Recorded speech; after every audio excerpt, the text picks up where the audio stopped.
Hello, everyone, and welcome back to another episode of All in All with Alex. I'm your host, of course, Alex. Today we have two very special guests with us today, Mr. and Mrs. Jeffrey and Mindy Kippel. If I said it right, I mispronounce people's names sometimes. So Good. Thank you for having us. no problem, no problem, no problem. So can you guys just do a quick background about yourself, and then we'll dive into the questions. Excellent. Sure. So our background is in the fitness, wellness, and empowerment space. We helped launch what's known as the natural bodybuilding movement and helped revolutionize that and created events called Fitness Model Search.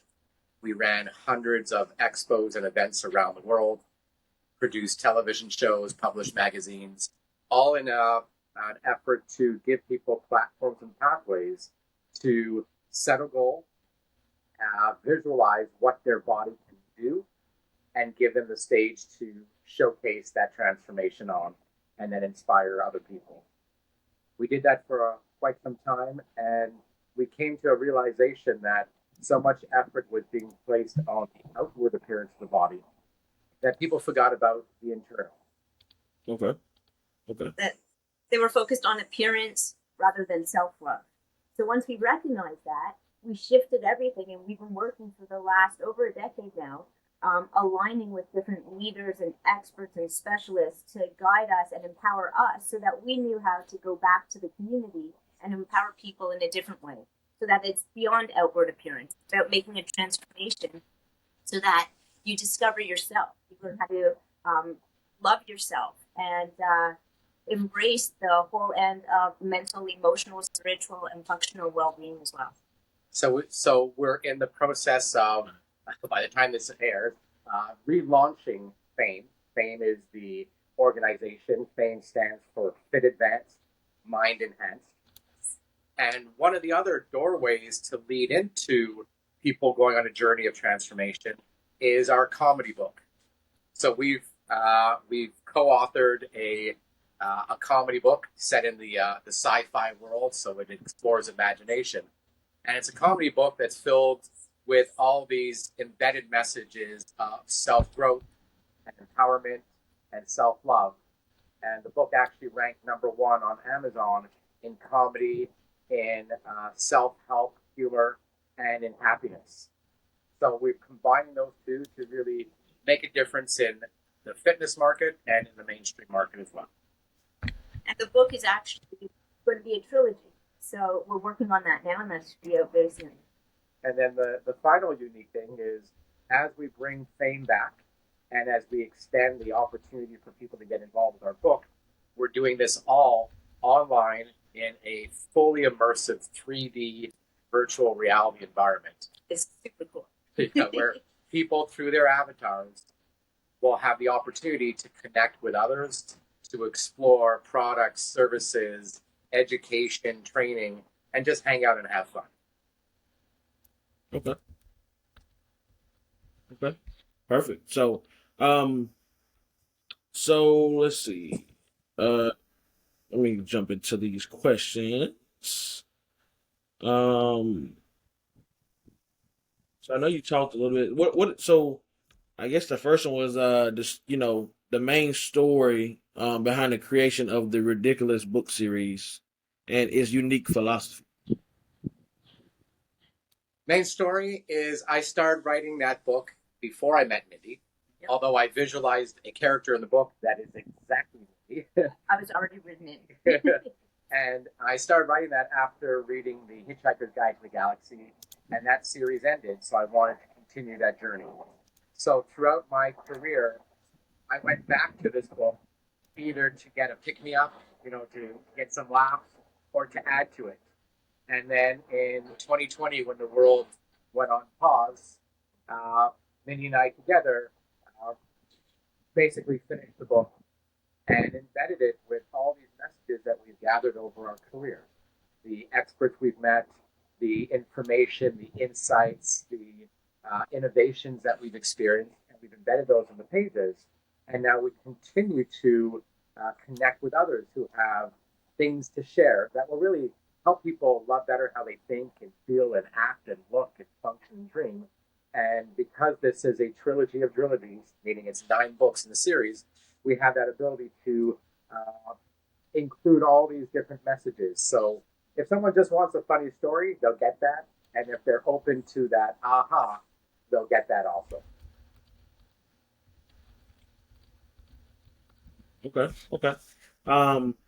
So how do you feel that your backgrounds in fitness and wellness influence your approach to writing and innovation?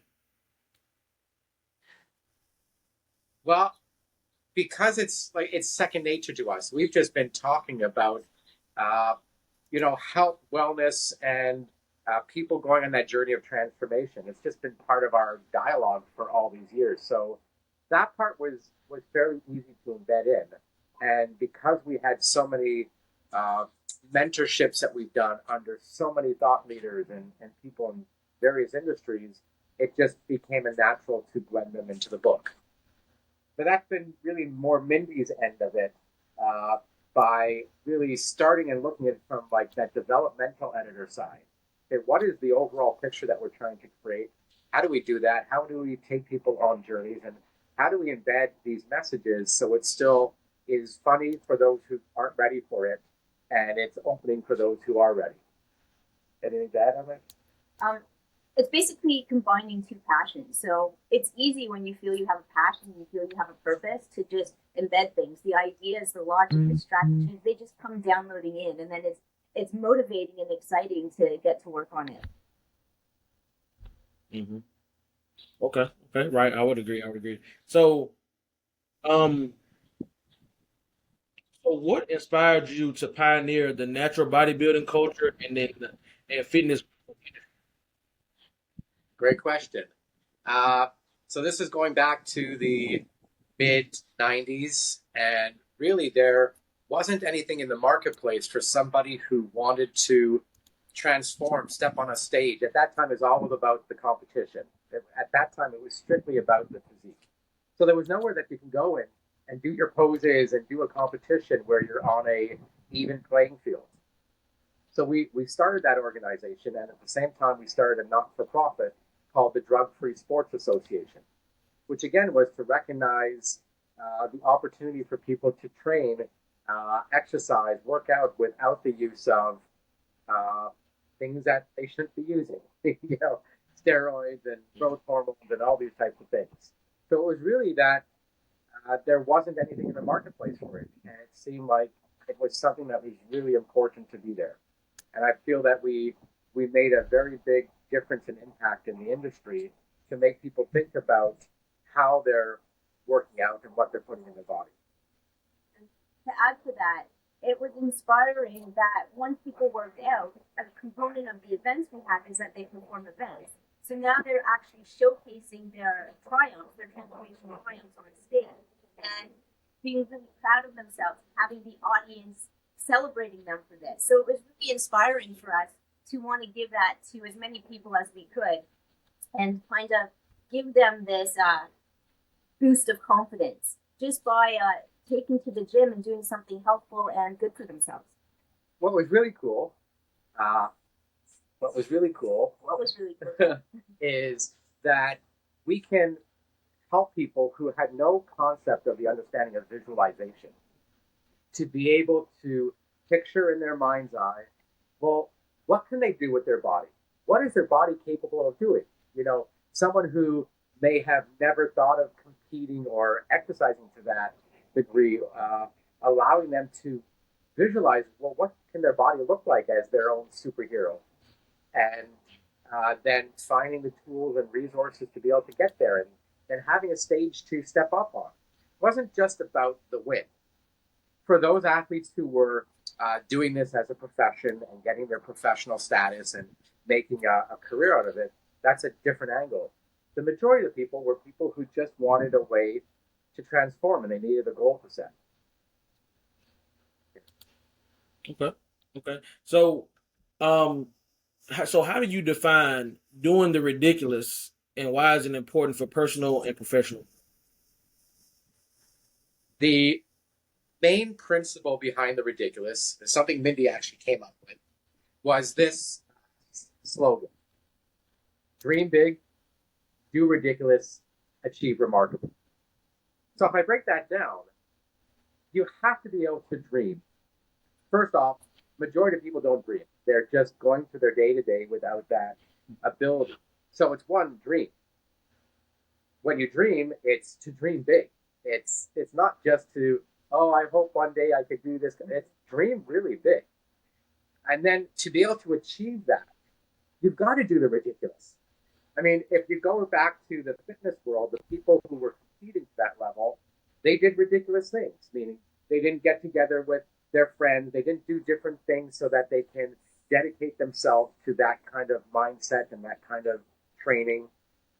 And those who look on embarking in an entrepreneurial world, again, it's doing ridiculous things. It's, sleeping on floors, it's working 20 hours a day, it's doing things because you're passionate about it. And if you do that, you will achieve remarkable. And it's more that you have to stick to it. It's, the ridiculous part is amongst all the ridicule and the people who are saying, that dream's too big and there's no way and maybe you should get a real job or, all that kind of stuff. It's being able to go against that and say, you know what, you believe in your dream, you believe in your goal, you believe in your passion. And if you can connect to what your unique talent and strength is, that's where your money is. So do that, focus on that. But it may require you to do ridiculous things. Right. Yeah. I like that. I like that. Let's do the ridiculous. Uh, so can you let's see? Can you discuss the impact of the World Natural Sports Organization and the Fame World Tour on global fitness culture? The impact was quite large. It took off phenomenally. People around the world started training and got motivated to transform. They started looking at their health differently. They started looking at their activities differently. And they started pursuing what became a new passion to them. So a lot of people who entered this realm ended up going on to become social influencers in fitness, really popular today.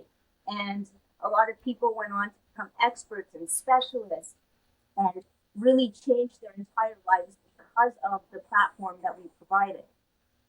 Additionally, what we did is we had TV shows in 5 continents, we had magazines across the world. People still have them today, we're being told. And we had events internationally, and we had so many incredible stories that came from it, including in Africa, different nations that were warring against each other. They actually decided, okay, we'll put all our differences aside for this moment to come together and celebrate fitness. There was a press conference, there was thousands of people there. It was just an amazing thing.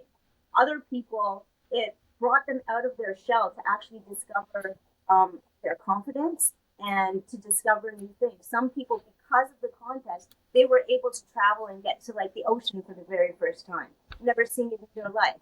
And so it really started many people on a new trajectory to realize, I made this transformation. I love now how I look. I look different completely than how I looked before. And I want to continue because I'm starting to notice that when I take action, I can make changes, and the changes actually make me feel better. What else can I do? Now people are on their journey to undergo not just a physical transformation, but an entire life transformation, a transformation in their health, their happiness, their confidence, and their fulfillment. To expand on what Mindy was saying too, is people got into a different groove. People, once you enter that sort of fitness and wellness culture, you're in a different world. You're like in this new club. And this new club has a different way of eating and moving their body and doing different things. And what we found is that people went on that journey and they started to really like what their body was changing into. They were liking how they were feeling. And they were noticing that people were connecting with them and saying, wow, can you tell me what I should do at the gym or what I can do better? And then people started deciding after they stepped on that stage of, well, what can I do in the fitness industry? Maybe I don't want to stay in my 9-to-5 job of what I'm doing. Maybe I can do something else because I helped my aunt and I helped my cousin and I helped this person and they said they feel great. So what more can I do?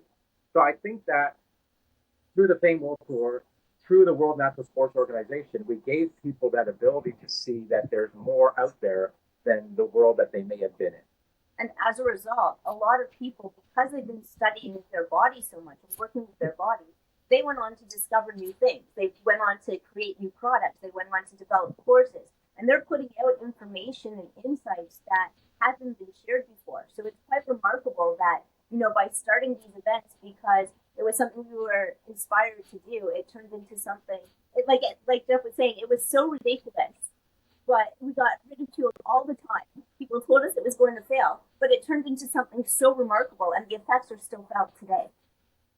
Yeah, I mean, yeah, anytime you're doing something positive in the world, you're always going to have people saying, "Oh, it's not going to work," or "It's not worth your time," or But as long as it's something that you're passionate about doing, it's going to work out. So, Yeah. so, so outside of that, so what other challenges did you face in launching and growing your various initiatives, and then how did you overcome those challenges? Because I'm pretty sure you had a lot of bumps and bruises on the way. That's an So many. understatement. I, I think anyone who's on an entrepreneurial path, I can't say anyone, most people, the road is not normally straight. There's a lot of bends along the way. There's a lot of shiny red cars to distract you along the way. There's a lot of naysayers. There's a lot of people telling you to do something different.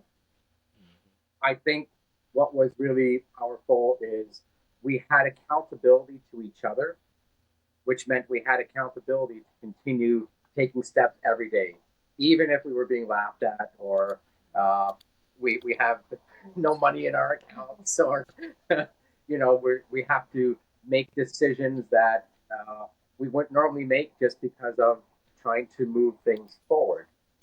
I think the most important thing was staying true to the belief of what it is that we want to accomplish, connecting to that passion. And that's why that dream is so important, because in times when things just aren't going great, you can tap back into that dream and know that, hey, you do have a goal to get to. You can see it. You can visualize it. If you can visualize it, if you can feel it, then it's got to exist. It's just a matter of, well, how do we get there in the quickest way? Right, right. So, it sounds like you guys have a lot going on in life. So how do you balance your roles as business leaders, authors, and partners in both life and work? Because it just seems like it'll be overwhelming. It is if you look at it straight out as a job. Mm. Not a job. It's just who we are and what we're being and doing. Yes, there are times when, okay, we have a proposal to do. We had one this week, a really important proposal, and I think we stayed up till 3, 4 in the morning throughout the week and all day and got it finished. And that was, okay, we're working together to get this thing finished. But overall, we've blended these things into just our way of being, because it's not specifically just a job, it's just the way we are. I think. A component of what we do, like I guess our job, is figuring out empowerment, how to get people to love themselves, how to get people to improve their confidence, their health, and to really be fulfilled. So that being a part of our job means that even when we're in relationship and just like as partners, we can call each other out on those things. We can help each other grow. So now we're bringing that business aspect into our personal relationship, but really it's a personal relationship type thing that everyone should have. So for us, we're lucky because it blends seamlessly. And we also spend all our time together. So conversations, even when we're talking about just everyday things, sometimes like the work aspects get embedded in because, as Jeff said, it's something we're passionate about. We're like, this is us. We don't have this is work, this is life. This is what we're doing with our life, personal and professional. Right. So, um, so in everything that you guys have going on, how do you approach community building and engagement in like your different various projects? What we have found over the years is two key things. One is very basic business sort of philosophy on that people follow people. And it's now great. Okay, so people follow people. Well, what is their engagement? How do we help people get more engagement? How do we inspire them to engage more? And we really wrap that around gamification. Even before the term gamification was utilized, we were using that all the time. People, in the competition world had to be able to compete at one level in order to win the opportunity to go to another level or to do all these different things. That was a form of gamification. It's changed now, when social media came out, the gamification changed into, oh, wow, I got a like, and someone commented it. And then my post was shared. So we've been really studying and working with some of the top people in the industries, from tech to just overall emotional intelligence and psychology. Well, how do we help people stay engaged? How do we apply those gamification tactics to be able to help people get their message out further, reach more people, inspire others to take action, and get those people to take action as well? So we've always looked at things on creating an ecosystem. So yes, we had these events and competitions. They also led into TV shows. They also led into magazines and seminars and workshops and speaking engagements and opportunities to get, to build their career in that world. But it all stemmed from one principle, which a lot of people don't do. A lot of people look at things like, yeah, I like to get my body like that, or I'd like to do that with my business. What's the one action? Is you have to take action. You have to do something. And if you could do something, and we can look at that process in a strategic way and find ways that it's going to allow more people to engage with it, get people excited about getting involved, and award people for recognizing that. Award people for taking those little steps and even recognizing the person who inspired them to take those steps. So that's always been a very big component. Okay. So you spoke on the gamification. So, like, can you explain what role the gamification plays in your accountable you system, and how does that inspire transformation?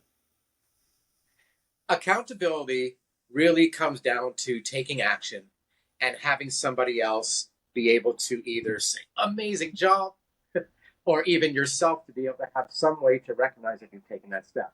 A lot of people even begin, journeys with coaches, and if they didn't have a starting point, then when they make that transformation or journey, they may not remember where that starting point is.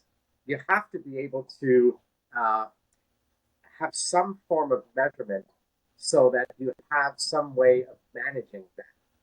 So for us, it's always been about, okay, if you're going to stay accountable and you're going to stay authentic to what you're doing, well, what are the things that you can do that can inspire others or can keep you in that state of accountability, either just to yourself or to somebody around you? So within our system, people are able to choose personal missions to go on. And once they choose that, they're guided. Okay, so now you're going to state your goals. Now their goals are out there. Well, how do we keep you accountable to that? Well, now all the experts and the specialists and the innovators who have things that can actually help, now they get involved too. So you actually have like a team and a whole support network to keep you accountable to your own goals. And then when you achieve your goals, you've got stages, you've got platforms to share them, to showcase them, to boast, to be proud.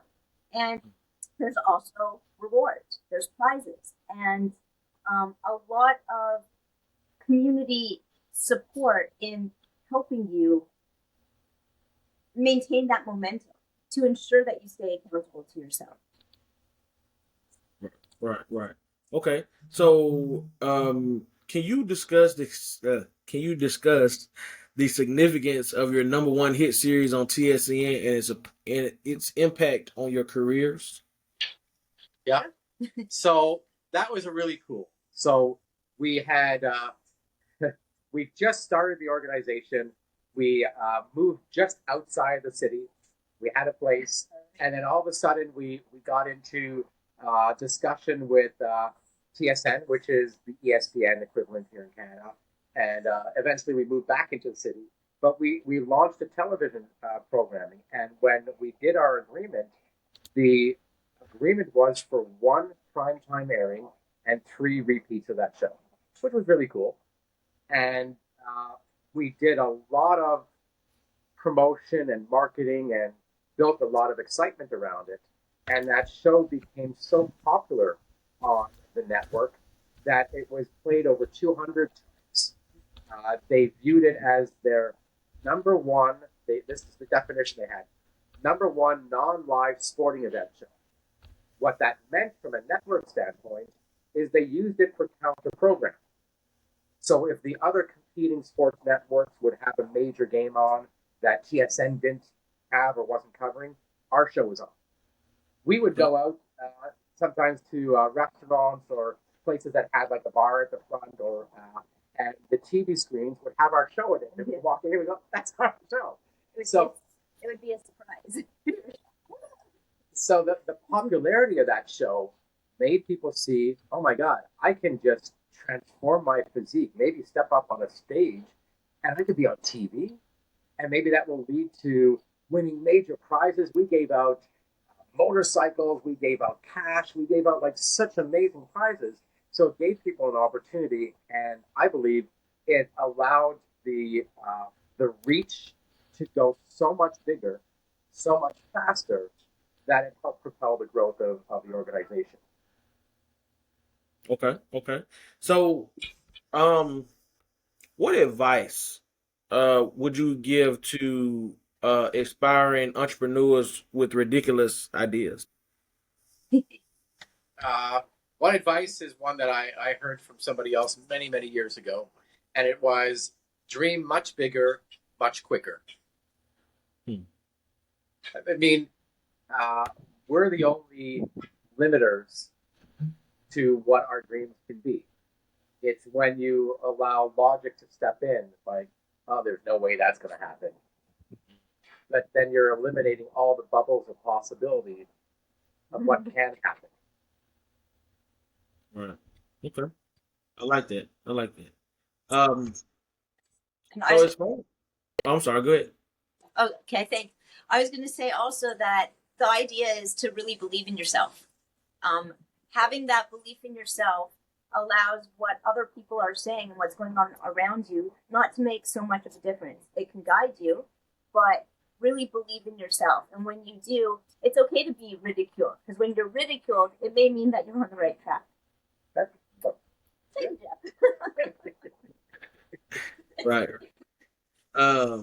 So as far as fitness and wellness, how do you see the future of it evolving, and what role do you all hope to play in it? So the future that we see where it's evolving is on 2 components. Number one, it's what's happening in the live real world. It's what's happening where people are more open now to the things that they may not have been open to before.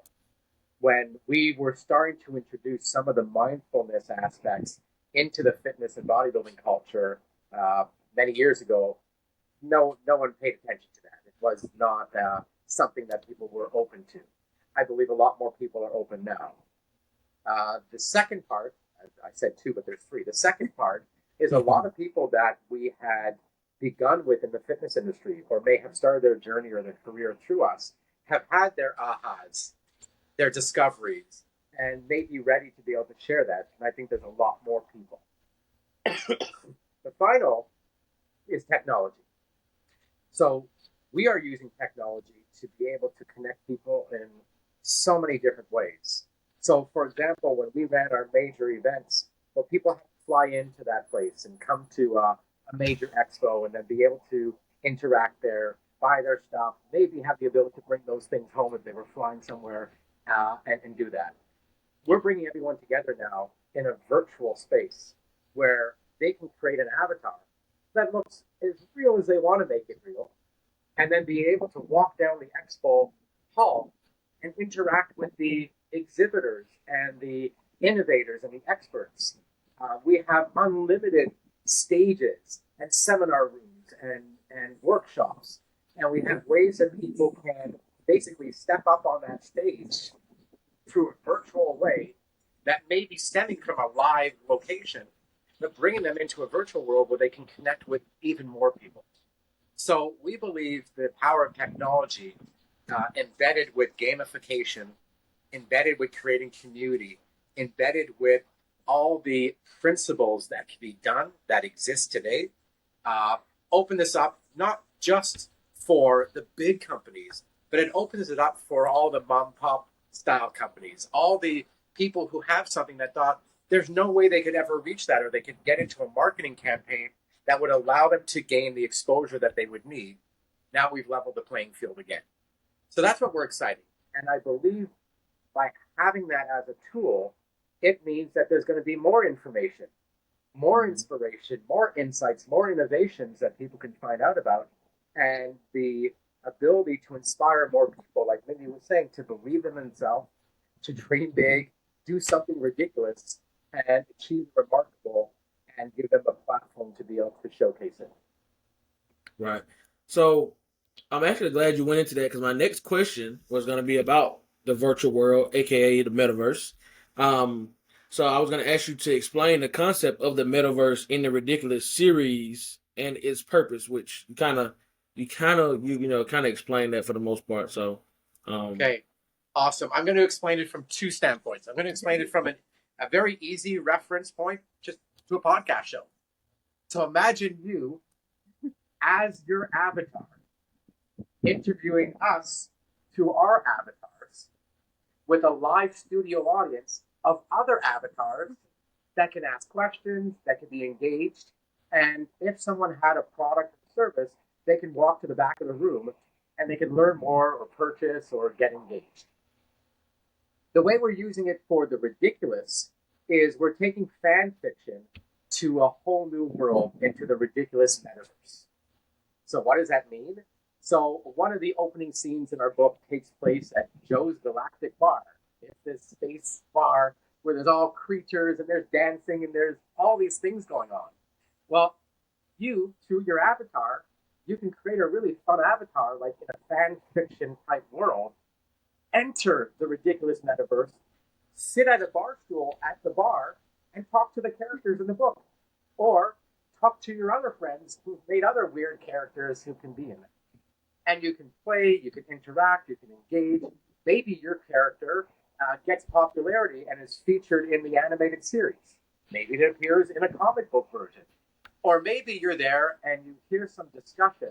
So in this one scene, there's a Planta intelligenticia, which is a whole new breed of plants. You'll have to read the book. But they teach a lesson about eating food, a simple lesson of one that's, it's so important when you're eating to chew your food. Choo, choo, choo. Not just like one or two chews and gulp it down. Chew it until it liquefies. Now that's really hard for most people to have the patience to maybe do 10 chews or whatever it is. And there's this scene where he's teaching him chew, chew, chew. Well, what if you can hear that and go, oh my God, I think I should do that. I need to learn more. And you walk to another spot and you open the door into fame. And now you're in the Fame Expo, where you can connect with the experts and find out, well, what other things can I do for my nutrition? Or you can stay in the ridiculous metaverse and just talk to the plant and find out from him what he thinks.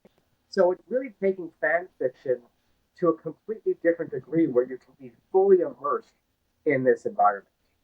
And we think that's so exciting, and it doesn't exist now. And it will give the ability to reach more people in a really fun way. It also gives us the ability to feature the people in the series. So we're tracking, the different stories, the breakthroughs, the triumphs, the things, and the ones that actually stand out and can be a part of what we are creating with the ridiculous will be written in.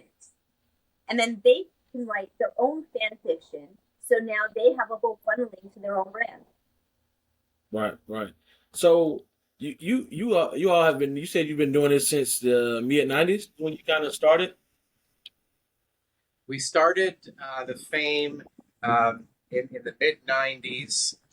And before that, we were doing other things, either in the writing world or entertainment space or fitness space. Right. So through all those years, how do you maintain your creativity? Because that's that's a long time to it's a lot of people they can't they can come up with one or two things, but they can't maintain that level of creativity for all those years. So how do you guys do it? For me, one thing that's really important is being able to get into the moment. You get yourself into that moment, then it allows the downloads to come to you from the universe. It allows the things to come in. However, it means to get into the moment, and that means slowing down. It means being able to get grounded. It means to be able to do a breath break and, take a few breaths and bring yourself into that space. It means to maybe meditate or whatever it is, but it's allowing yourself to get into that place of creativity. And then the other part, and then I'm sure you have something to add too, is to just not take things so seriously, to just be ridiculous, to do fun things, to look at things from a different set of eyes. Because, I mean, our book is really about that. Our book has two characters, one from Earth and one from a distant star, a distant planet, and they switch souls, which means they switch bodies. That means that they're both experiencing these worlds from a different set of eyes. So it's just getting to that playfulness end and seeing things, fresh for the first time. Okay. Okay. Um. So, what are some common misconceptions about the fitness and web industry? For me, the biggest misconception was um, recognizing that people look like a superhero, but they don't feel like one. That Mm. they look like they have everything, but they're not actually happy inside. They're not confident. They look like they're helpful, but they don't really know what nutrition to take to help their body thrive. They know what to do to shape up, but not to actually benefit the wellness of the body. It comes down to happiness. And it's such a simple thing. And I believe that's what most people want. They want to be happy, which is really cool that our book got number one in happiness. Yeah, we But celebrated that. they want to be happy.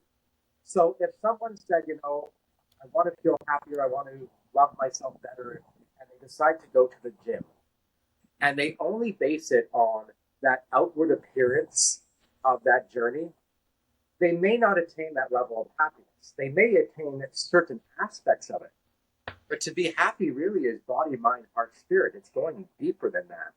So to truly be happy needs to be happy. It's not just a one component of how you look.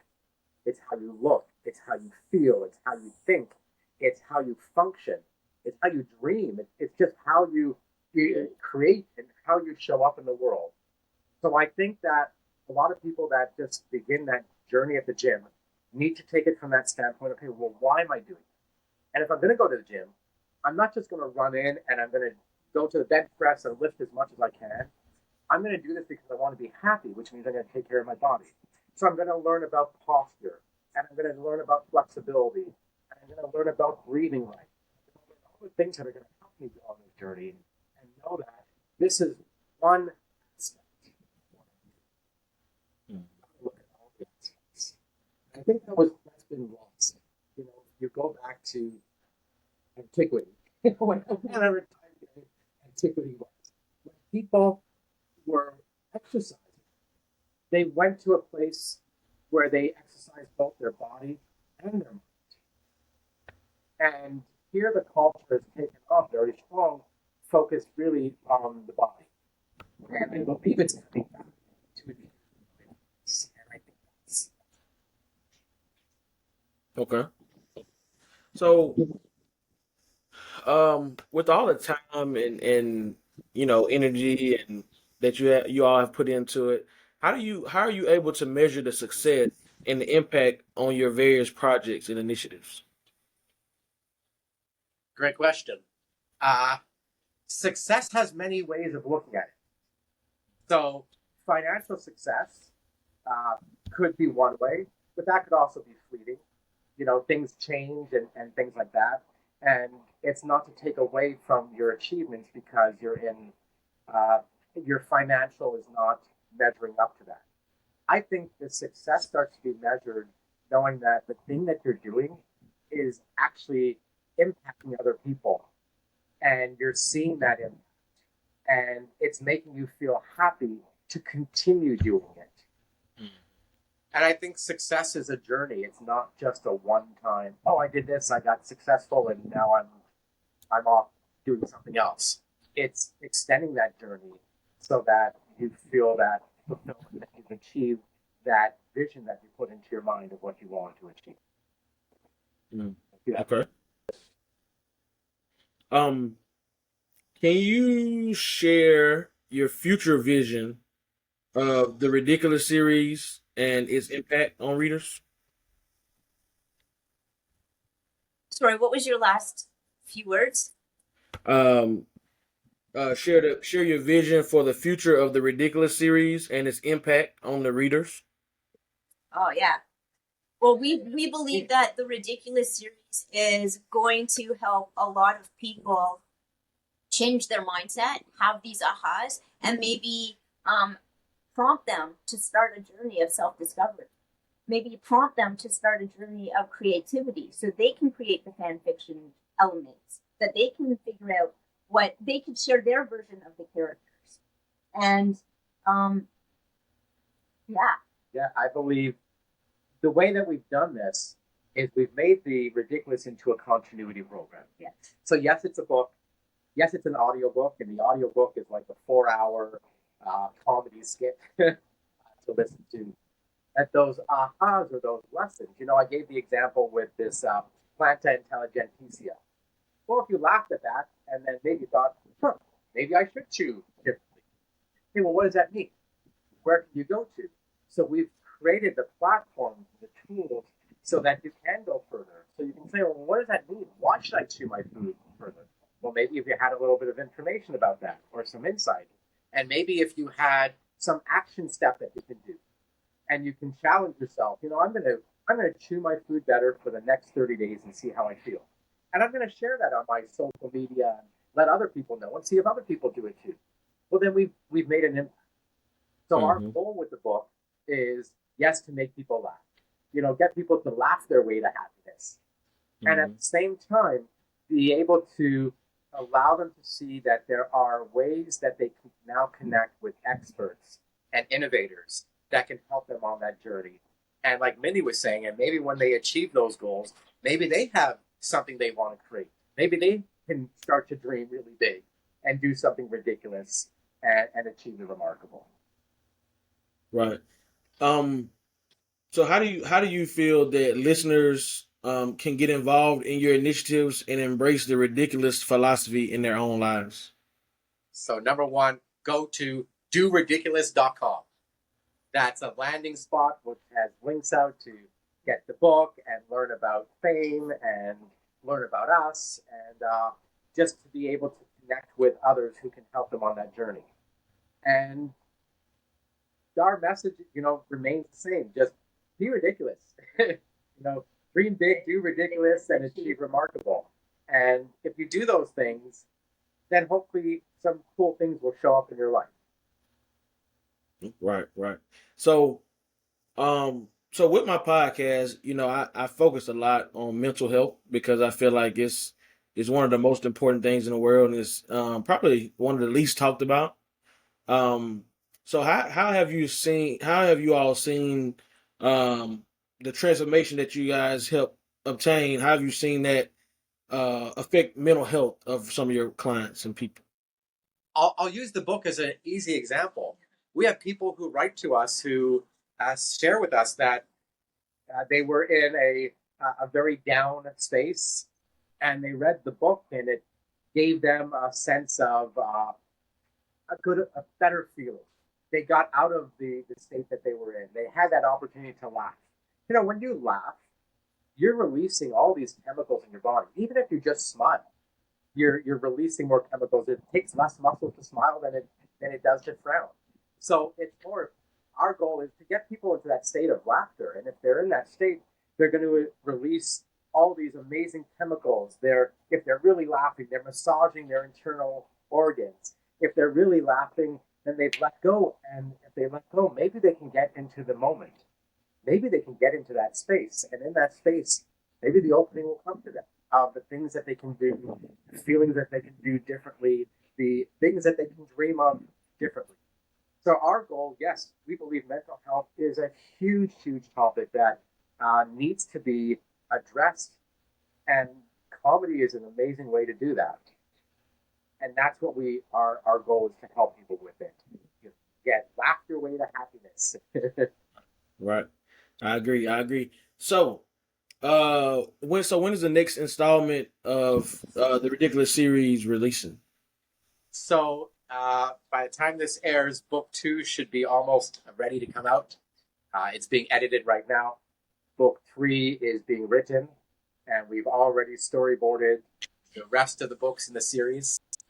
They Oh, are all in ebooks and paperback and audiobooks, and they'll be made into animated series. And the metaverse is like this. It's just such an amazing place that people will be able to get involved in a deeper level. okay. Okay. So if people want to keep up with you guys' journey, they just visit the doridiculous.com website to keep up with y'all. Yeah, they can go to doridiculous.com. We're on most major social media platforms, either under Do Ridiculous, or my handle is Jeffrey Kippel, my full name, and Mindy's handle is Hey Mind Heart. And Which is, by the way, another example of mental health. Because when you put your mind to your heart, you automatically feel good because you're trying to focus on something that feels good. And it makes you feel good. And different chemicals are released. And then when you have that, then you can take a next step forward and you get out of whatever anxiety you had before. So, yeah, mine is Hey Mind Heart because my name is Mindy Heather. And Hey Mind Heart are all the letters. So I have a mental health message right within my name and handle. I like that. I like that. Um, is there anything else that you guys would like to share with the audience before we wrap it up? you can, again, connect with us at doridiculous.com. You can find the books on Amazon and on most audiobook platforms, Audible, Spotify, iTunes, everywhere. And yeah, if our ask is if any one of the listeners or viewers read the book or listen to the book, reach out to us. Let us know what made you laugh. Let us know what gave you an aha or inspired you.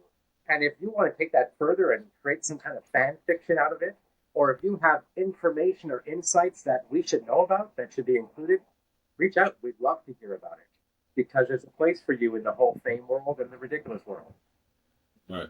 Right. I agree. I agree. So, I want to take this time to thank you both for coming on today to teach everybody how to be ridiculous. And to and share you guys a story, and help motivate people to want to transform and change and help their mental as well as their physical, um, their whole entire life, from a holistic approach. So, I really appreciate you all coming on today. Thank you for the opportunity.